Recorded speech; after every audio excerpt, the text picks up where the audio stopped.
দর্শক আমন্ত্রণ যমুনার ডেস্কে শুরুতেই জানিয়ে দেব শিরোনাম। সমঝোতা স্মারকে ভার্চুয়ালি সই করেছে ইরান যুক্তরাষ্ট্র, দাবি ট্রাম্পের। তেহরানকে পারমাণবিক অস্ত্র তৈরি থেকে বিরত রাখার হুঁশিয়ারি নেতানিয়াহুর। সমঝোতার ফলে অর্থনৈতিক, সামরিক ও রাজনৈতিকভাবে শক্তিশালী হবে ইরান, মত বিশ্লেষকদের। পররাষ্ট্র সহ বিভিন্ন নীতিতে চাপে যুক্তরাষ্ট্র।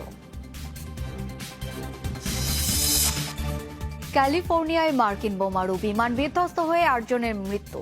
রণক্ষেত্রে আকাশে ভাসমান দুর্গ হিসেবে পরিচিত অত্যাধুনিক B-52।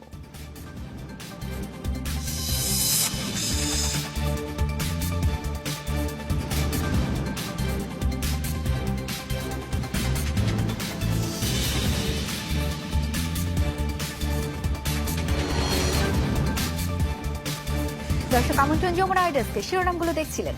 আন্তর্জাতিক সব শীর্ষ খবর নিয়ে আপনাদের সাথে আছি আমি শাওন দত্ত। জানাবো বিস্তারিত। ইরানের সাথে যুক্তরাষ্ট্রের সমঝোতা স্মারকে এরই মধ্যে ভার্চুয়ালি সই করেছে দুই পক্ষ। খুব শিগগিরই প্রকাশ করা হবে বিস্তারিত। এই তথ্য জানিয়েছেন মার্কিন প্রেসিডেন্ট ডোনাল্ড ট্রাম্প। দাবি করেন শুক্রবার নাগাদ পুরোপুরি খুলে যাবে হরমুজ প্রণালী। সোমবার G7 সম্মেলনে যোগ দিতে ফ্রান্সে পৌঁছানোর কিছুক্ষণ পরই এমন মন্তব্য করেন ডোনাল্ড ট্রাম্প। তবে চুক্তির বিষয়াদি ও শর্তগুলো ঠিক কবে প্রকাশ করা হবে তা নির্দিষ্ট করে জানাননি মার্কিন প্রেসিডেন্ট। সুইজারল্যান্ডের জেনেভায় শুক্রবার চুক্তিটির আনুষ্ঠানিক স্বাক্ষর অনুষ্ঠান হবার কথা রয়েছে। এদিকে যুক্তরাষ্ট্রের ভাইস প্রেসিডেন্ট JD ভ্যান্সও দাবি করেন চলতি সপ্তাহে প্রকাশ করা হবে ওয়াশিংটন তেহরান চুক্তির বিষয়বস্তু।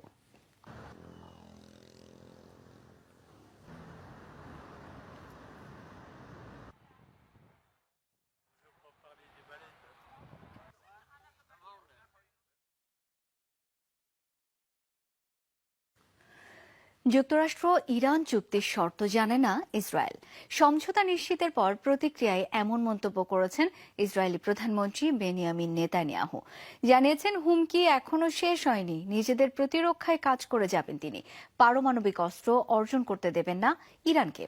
এমন সময় এই কড়া বার্তা দিলেন যখন ইরান যুদ্ধের ফলাফল নিয়ে নিজ দেশে বিরোধীদের তোপের মুখে নেতানিয়াহু। অভিযোগ, ট্রাম্পের চাপিয়ে দেয়া শর্ত মেনে নিজেকে ব্যর্থ নেতা প্রমাণ করেছেন ইসরায়েলি প্রধানমন্ত্রী। এমন সময় যুক্তরাষ্ট্র ইরান শান্তি চুক্তি হলো যখন রাজনৈতিকভাবে নিজ দেশে কঠিন সময় পার করছেন ইসরায়েলি প্রধানমন্ত্রী। বিরোধীদের দাবি, ইরানের বিরুদ্ধে যুদ্ধে ব্যর্থ হয়েছেন বেনিয়ামিন নেতানিয়াহু। ডোনাল্ড ট্রাম্পের শর্ত মেনে নিজের নেতৃত্বের ব্যর্থতাই স্পষ্ট করেছেন। ইরান ফ্রন্টে নেতানিয়াহুর কূটনৈতিক পরাজয়ের চেয়ে বড় পতন আগে হয়নি। একজন মার্কিন প্রেসিডেন্ট প্রকাশ্যে ইসরায়েলি প্রধানমন্ত্রীকে বলেছেন, আমি আপনার বস, যাই বলবো তাই করতে হবে। রাষ্ট্র হিসাবে ইসরায়েল যুদ্ধে জয়ী হলেও নেতানিয়াহু হেরে গেছেন। যুক্তরাষ্ট্র ইরান চুক্তির পর সোমবার প্রথমবারের মতো সংবাদ সম্মেলনে কথা বললেন বেনিয়ামিন নেতানিয়াহু। বিরোধীদের তোপের মুখে নিজের শক্ত অবস্থানের জানান দেন তিনি। দাবি করেন শান্তি চুক্তির শর্তাবলী জানেনই না। ইসরায়েলকে ধ্বংসের হাত থেকে রক্ষা করেছি, কিন্তু হুমকি এখনো শেষ হয়নি। সতর্ক থাকতে হবে। ইসরায়েলকে ঘিরে গভীর নিরাপত্তা বলয় করে তুলেছি। গাজা, লেবানন ও সিরিয়ায় তা করেছি। দেশকে রক্ষায় যতদিন প্রয়োজন এসব অঞ্চলে অবস্থান করব। যে কোনো মূল্যে তেহরানের পারমাণবিক অস্ত্র তৈরির চেষ্টা প্রতিহত করবেন বলে হুঁশিয়ারি দেন নেতানিয়াহু। দশকের পর দশক ইরানের পারমাণবিক অস্ত্র অর্জনের প্রচেষ্টার বিরুদ্ধে লড়াই করে আসছি। এটিকে নিজের জীবনে মিশনও বলতে পারি। কোনো চুক্তি থাকুক বা না থাকুক, ইরান পারমাণবিক অস্ত্র পাবে না। ট্রাম্পের সাথে সুসম্পর্ক থাকলেও দেশের নিরাপত্তার স্বার্থে আপোষ করবেন না বলে জানান নেতানিয়াহু। প্রেসিডেন্ট ট্রাম্প ও আমি বহু বছর একে অপরকে চিনি। অনেক বিষয়ে মতের মিল আছে, দ্বিমতও আছে। তবে ইসরায়েলের নিরাপত্তা স্বার্থ রক্ষার দায়িত্ব আমার, এবং আমি সে বিষয়ে আপোষহীন। যুক্তরাষ্ট্র ইরান চুক্তি মানতে বাধ্য নয় ইসরায়েল। নেতানিয়াহুর মন্ত্রিসভার সদস্যদের মুখে উঠে এসেছে এমন মন্তব্য। লেবাননের দক্ষিণ থেকে সেনা সরিয়ে নেওয়া হবে না বলে জানান ইসরায়েলি প্রধানমন্ত্রী কাজ। ডরথি তাসরিন, যমুনা নিউজ। ইরান যুক্তরাষ্ট্র যুদ্ধ এবং সমঝোতার ফলে কোন পক্ষ লাভবান হলো তাই নিয়ে চলছে নানামুখী বিশ্লেষণ, পর্যালোচনা। বিশ্লেষকরা বলছেন চুক্তি অনুযায়ী হরমুজের নিয়ন্ত্রণ থাকবে ইরানের হাতেই। অন্যদিকে অক্ষুণ্ণ থাকবে নিজেদের পারমাণবিক অধিকারও। অন্যদিকে যুদ্ধকে কেন্দ্র করে আরব মিত্রদের সাথে দূরত্ব সৃষ্টি হয়েছে যুক্তরাষ্ট্রের। সংঘাতের ফলে জ্বালানি সহ বিভিন্ন পণ্যের দাম বৃদ্ধির কারণে ক্ষুব্ধ মার্কিনিরা। ইরান যুক্তরাষ্ট্র সমঝোতার পর বিদ্যমান চুক্তির শর্তগুলো নিয়ে চলছে চুলচেরা বিশ্লেষণ। বিশ্লেষকরা বলছেন দুপক্ষ এখানে নিজেদের অবস্থান থেকে ছাড় দিয়েছে, সম্মত হয়েছে নির্দিষ্ট কাঠামোর মধ্যে কাজ করতে। যুদ্ধের কারণে ইরান তাদের শীর্ষ নেতৃবৃন্দ হারিয়েছে, অন্যদিকে কোণঠাসা অবস্থা থেকেও বের হতে চায় তেহরান। সব মিলিয়ে নীতিগতভাবে নিজেদের পরিবর্তন আনতে বাধ্য হচ্ছে ইরান।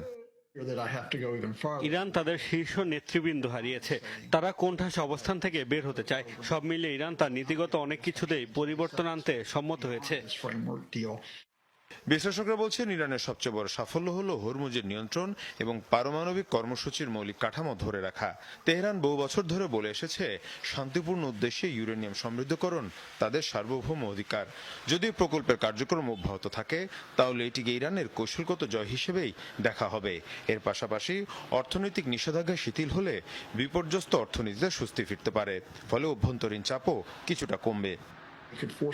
প্রথমত হরমুজ প্রণালী থাকবে ইরানের অধীনে, অন্যদিকে ইরানকে ঘিরে থাকা মার্কিন নৌবহর সরিয়ে নেওয়া হবে। কিন্তু তেহরান তাদের মিসাইল এবং পরমাণু প্রকল্পের পরিধি কমাবে কিনা সেটা স্পষ্ট নয়।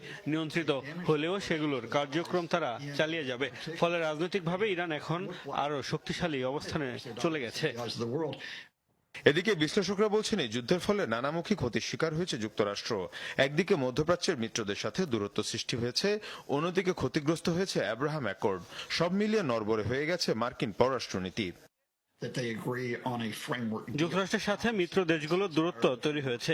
হরমুজ প্রণালী নিয়ে সৌদি আরব, কাতারের মতো দেশগুলো যুক্তরাষ্ট্রের উপর ক্ষুব্ধ ছিল। ট্রাম্পের কারণে মার্কিন পররাষ্ট্রনীতি নড়বড়ে হয়ে গেছে। ইসরায়েলের সাথে আরব দেশগুলোকে সম্পৃক্ত করে নতুন মধ্যপ্রাচ্য তৈরির পরিকল্পনা ছিল ট্রাম্পের, এটা তো বাস্তবায়িত হয়নি, উল্টো আব্রাহাম অ্যাকর্ড ক্ষতিগ্রস্ত হয়েছে। অন্যদিকে যুক্তরাষ্ট্রে জ্বালানি সহ নিত্যপণ্যের দাম বেড়েছে। তবে সমঝোতার প্রকৃত বিজয়ীকে তা নির্ভর করবে আগামী কয়েক বছর ইরান এই শর্তগুলো কতটা মেনে চলে এবং যুক্তরাষ্ট্র কতটা প্রতিশ্রুতি বাস্তবায়ন করে তার উপর। মীর মুশফিকা হাসান, যমুনা নিউজ।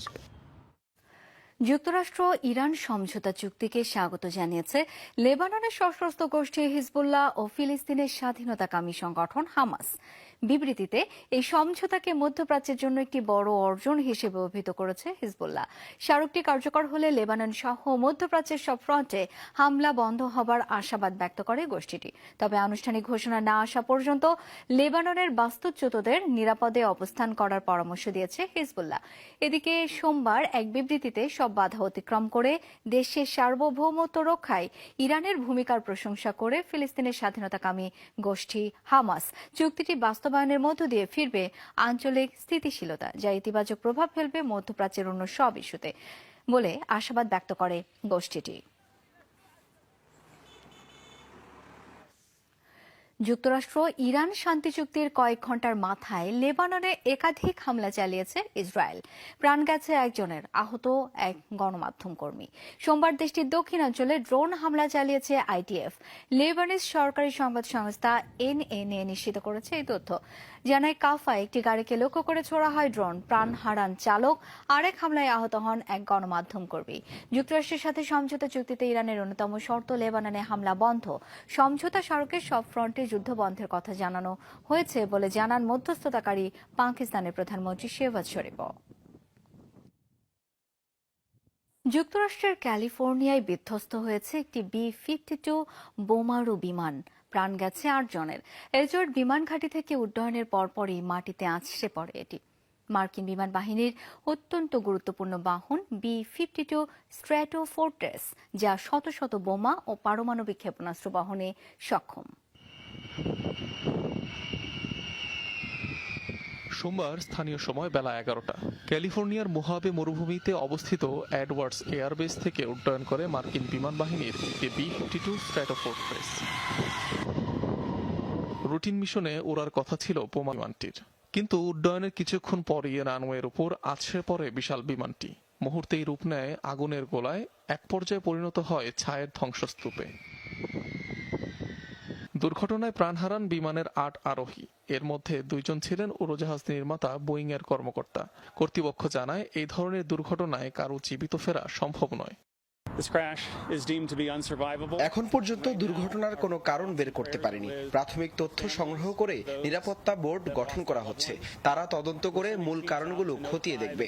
এতে প্রায় 1 মাসের মতো সময় লেগে যাবে, তারপরই তথ্য উন্মুক্ত করা হবে।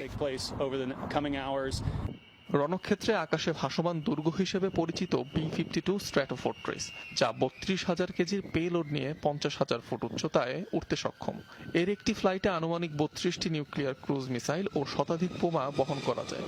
বিশাল এই যজ্ঞের শক্তি যোগায় বিমানের 8টি ইঞ্জিন। মাঝ আকাশে রিফুয়েলিং এ সক্ষম হওয়ায় B-52 নির্দিষ্ট কোনো পাল্লা নেই।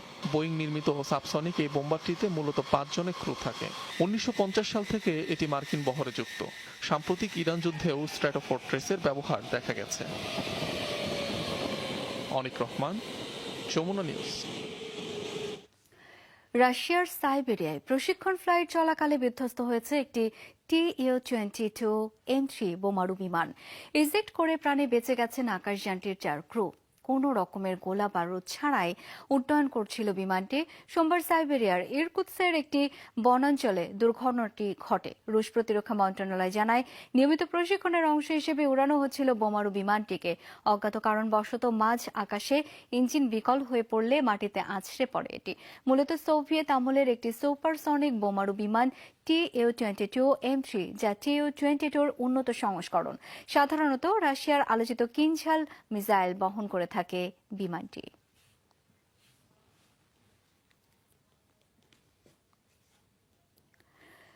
স্বর্ণখচিত ও বিশুদ্ধ রেশমের নতুন গিলাফে জড়ালো পবিত্র কাবা শরীফ।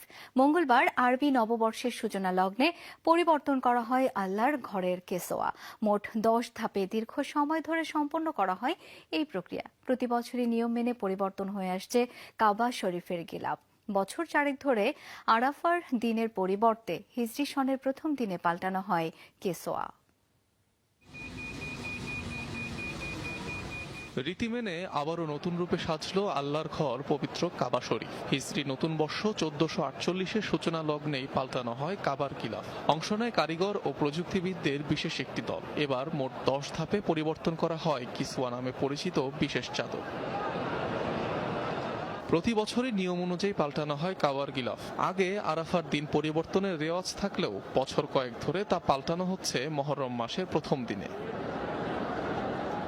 কিসওয়া মূলত বিশেষ ধরনের কালো কাপড়, যার উপর স্বর্ণাক্ষরে নকশা করা হয় কোরআনের আয়াত, আল্লাহর নাম ও গুণাবলী। ফুটিয়ে তোলা হয় বিভিন্ন নকশাও। এতে ব্যবহার করা হয় 825 কেজি রেশম, 60 কেজি বিশুদ্ধ রূপা ও 400 কেজি তুলা। সেলাইয়ে দরকার পড়ে 120 কেজি স্বর্ণমণ্ডিত রূপার সুতা।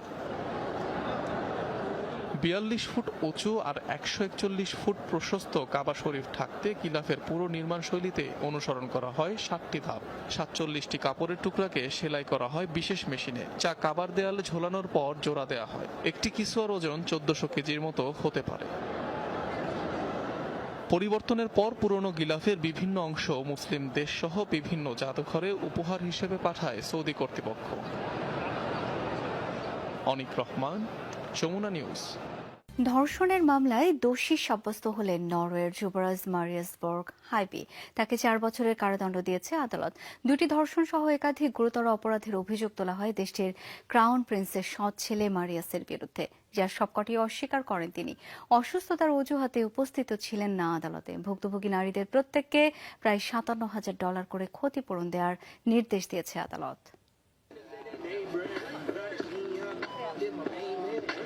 4 বছরের কারাদণ্ডে দণ্ডিত নরওয়ের যুবরাজ মারিয়াস বর্গ হাইবি। 29 বছর বয়সী যুবরাজ একটি নয়, দোষী সাব্যস্ত হয়েছেন 2টি ধর্ষণ সহ বেশ কয়েকটি গুরুতর অপরাধে। 2018 থেকে 24 সালের মধ্যে তার বিরুদ্ধে ধর্ষণ ও নির্যাতনের অভিযোগ তোলে একাধিক নারী। জানা গেছে, রাজপ্রাসাদের এক পার্টিতে দেখা হওয়ার পর অচেতন অবস্থায় বাড়ির বেসমেন্টে নিয়ে এক নারীকে ধর্ষণ করে মারিয়াস। এরপর 2023 ও 24 সালের মাঝে পরপর 3 নারীকে ধর্ষণের দায়ে অভিযুক্ত হন তিনি, যার মাঝে একজন তার সাবেক প্রেমিকা ও নরওয়ের জনপ্রিয় ইনফ্লুয়েন্সার নোরা হাউকল্যান্ড। শুধু ধর্ষণই নয়, গুরুতর শারীরিক আঘাতের প্রমাণও মিলেছে। মূলত তার ফোনে ধারণকৃত ধারণকৃত ভিডিওর সূত্র ধরেই মামলা দায়ের করা হয়েছিল যুবরাজের বিরুদ্ধে। আদালতে সব অভিযোগই অস্বীকার করেন যুবরাজ মারিয়াস। মোট 4 জন নারীকে ধর্ষণ সহ বেশ কয়েকটি গুরুতর অভিযোগের ভিত্তিতে সোমবার তার বিরুদ্ধে রায় দেন 3 বিচারক। অবশ্য অসুস্থতার অজুহাতে আদালতে উপস্থিত হননি মারিয়াস, যোগ দেন ভিডিও কনফারেন্সের মাধ্যমে। যদিও 4টির মাঝে 2টি মামলাতেই খালাস পেয়েছে যুবরাজ। জামিনের আবেদন করলেও ভুক্তভোগী নারীদের নিরাপত্তা বিবেচনায় নাকচ করে দেয় আদালত। যুবরাজের এমন কেলেঙ্কারির ঘটনায় টানাপোড়েনে রাজপরিবারের সম্মান। এ বিষয়ে মন্তব্য করতেও নারাজ রাজপরিবার। এই মুহূর্তে আমি খুব বেশি কিছু বলতে চাই না। এখন পর্যন্ত প্রতিটি রায়ের সারসংক্ষেপ পেয়েছি। পুরোপুরি না বুঝে মন্তব্য করতে চাই না। তবে এই বিষয়ে আমার মক্কেলের সাথে আলোচনা করে রায়ের বিরুদ্ধে আপিল করা হবে। ভুক্তভোগী 4 নারীর প্রত্যেককে মোট 6,40,000 ক্রোনার অর্থাৎ প্রায় $57,000 ক্ষতিপূরণ দেওয়ার নির্দেশ দিয়েছে আদালত। সাবরিনা নুসরাত, যমুনা নিউজ। প্রতিরক্ষায় নতুন মাইল ফলক অর্জন করেছে ভারত। সফলভাবে নতুন দূরপাল্লার ল্যান্ড অ্যাটাক ক্রুজ মিসাইলের উৎক্ষেপণ পরীক্ষা চালিয়েছে দেশটি, নিশ্চিত করেছে ভারতের ডিফেন্স রিসার্চ অ্যান্ড ডেভেলপমেন্ট অর্গানাইজেশন। সোমবার ওড়িশার এপিজে আব্দুল কালাম দ্বীপে সাবসনিক মিসাইলটির পরীক্ষা চালানো হয়। উৎক্ষেপণের পর গতিপথ, প্রপালশন, গাইডেন্স এবং নেভিগেশন সিস্টেম সহ সবকয়টি মানদণ্ড নিখুঁতভাবে পূরণে সক্ষম হয়েছে ক্ষেপণাস্ত্রটি। মূলত ভূপৃষ্ঠের খুব কাছ দিয়ে উড়তে পারে মিসাইলটি। রয়েছে রাডার ফাঁকি দেওয়ার সক্ষমতাও। দিল্লির দাবি, শত্রু ভূখণ্ডের অনেক গভীরে থাকা যে কোনো লক্ষ্যবস্তুতে সফলভাবে আঘাত হানতে পারে মিসাইলটি। ভারতের সরকারি ও বেসরকারি খাতে যৌথ উদ্যোগে নির্মিত হয়েছে ক্ষেপণাস্ত্রটির নকশা ও অভ্যন্তরীণ সিস্টেমগুলো।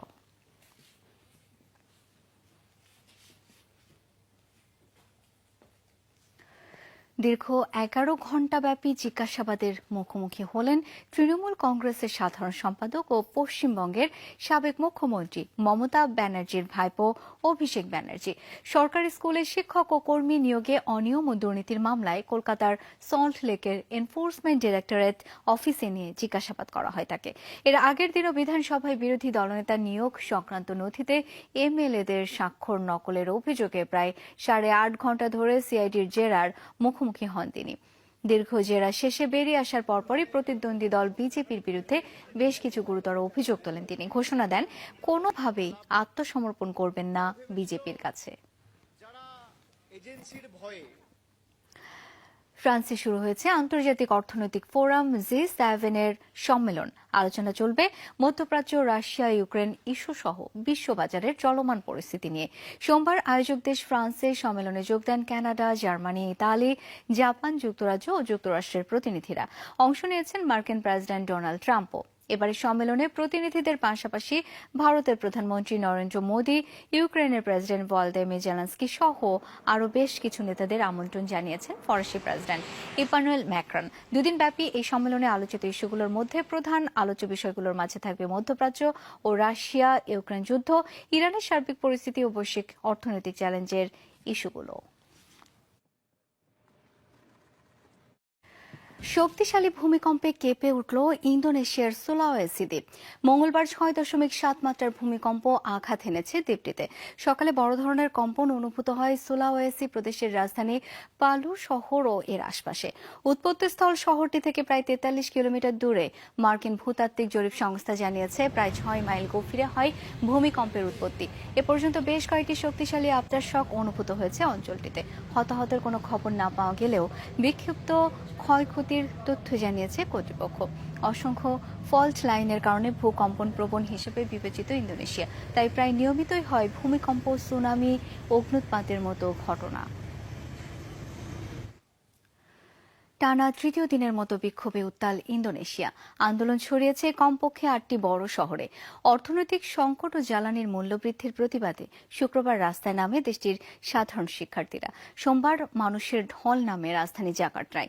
দেউলিয়া হওয়ার পথে ইন্দোনেশিয়া এই ব্যানারে চলছে বিক্ষোভ সমাবেশ। সরকার বিরোধী নানা স্লোগানে উত্তপ্ত রাজপথ। যুক্তরাষ্ট্র ইরান সংঘাতের জেরে অস্থিতিশীল জ্বালানি বাজারের প্রভাব পড়েছে ইন্দোনেশিয়াতেও। এতদিন তেলের দাম অপরিবর্তিতই ছিল দেশটিতে, তবে বেশ কিছু সরকারি ব্যয়বহুল প্রকল্পের কারণে তৈরি হয়েছে বাজেট ঘাটতি। চাপ সামলাতে গেল সপ্তাহে জ্বালানি তেলের দাম বাড়াতে বাধ্য হয় সরকার। এতেই ক্ষোভ তৈরি হয় জনগণের মাঝে।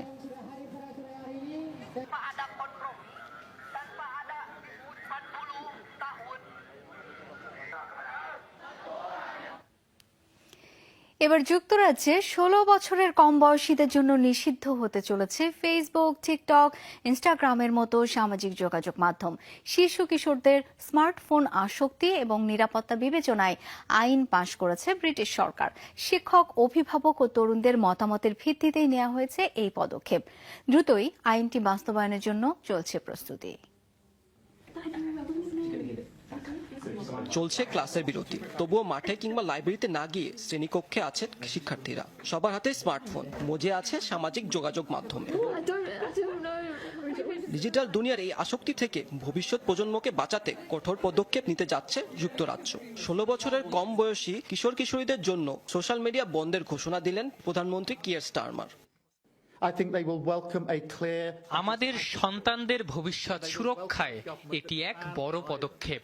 আজ আমি ঘোষণা করছি 16 বছরের কম বয়সীদের জন্য যুক্তরাজ্যে সোশ্যাল মিডিয়া ব্যবহার সম্পূর্ণ নিষিদ্ধ করা হচ্ছে। এই নিষেধাজ্ঞার মধ্যে ফেসবুক, ইনস্টাগ্রাম, টিকটক সহ থাকছে আরো বেশ কয়েক ধরনের সোশ্যাল মিডিয়া। বাদ যাচ্ছে না অনলাইন গেম এবং লাইভ স্ট্রিমিং অ্যাপও। বাস্তব জীবনে আমরা কখনোই আমাদের সন্তানকে কোনো অপরিচিত মানুষের সাথে একা ছেড়ে দেই না, তাহলে অনলাইনে কেন দেব? তাই গেম ও লাইভ স্ট্রিমিং অ্যাপে অপরিচিতদের সাথে শিশুদের যোগাযোগের এই অনিয়ন্ত্রিত সুযোগ বন্ধ করতে চলেছি।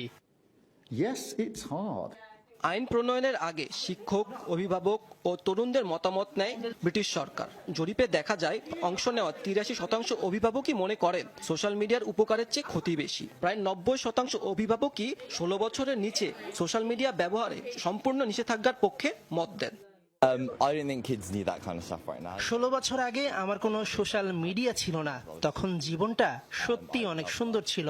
অনলাইনের কারণেই মূলত আমাদের মনে নানা রকমের হীনমন্যতা তৈরি হয়। তাই এত ছোট বয়সে শিশুদের এই জিনিসের কোনো প্রয়োজন আছে বলে আমি মনে করি না। চলতি বছরের শেষ নাগাদ এই সংক্রান্ত আইনি প্রক্রিয়া ও নীতিমালা চূড়ান্ত করার কথাও রয়েছে। 2027 সাল থেকেই কার্যকর হতে পারে এই নিষেধাজ্ঞা। মাহমুদ সাকিব, যমুনা নিউজ। দর্শক, যমুনা ডেস্কে পর্যন্তই। ধন্যবাদ এতক্ষণ সাথে থাকার জন্য।